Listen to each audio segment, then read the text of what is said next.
Welcome to our channel. Today we how to activate your Venmo for quick side hustle payments, beginner guide step by step clearly. To activate your Venmo account for quick side hustle payments, start by downloading the Venmo app from your app store. Open the app and tap on sign up if you're a new user. Enter your phone number to create your account.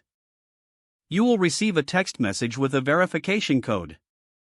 Input the verification code to confirm your phone number. Next, provide your email address for account recovery and notifications. Create a secure password that you will remember. Complete your profile by entering your personal information, including your name. Link your bank account or debit card for easy money transfers. To do this, navigate to the Settings tab. Select Payment Methods and then tap on Add Bank or Card.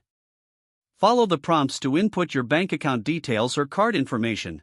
Verify your bank account if prompted, by following the instructions provided. Once your payment method is linked, customize your privacy settings if needed.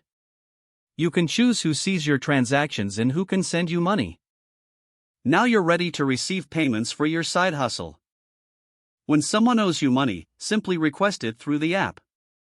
Send a payment request to the payer by entering their Venmo username or scanning their QR code. They will receive a notification and can easily send the payment to you.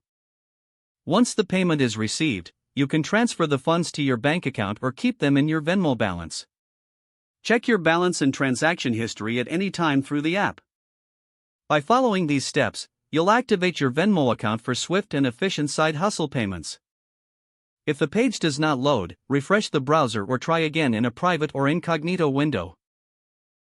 Make sure you are using the correct email address, then retype it carefully to avoid small typos. If your password is not accepted, use the reset option and create a new strong password you can remember. Check your spam folder for verification or security emails, then complete any requested confirmation steps. Enable two-factor authentication if available to improve account security and reduce unauthorized access risk. After signing in, review your profile details so your contact information and settings are accurate and current. If you see an error message, note it down and try again after restarting your device and internet connection. Don't forget to like this video and subscribe to our channel for more step-by-step tech guides.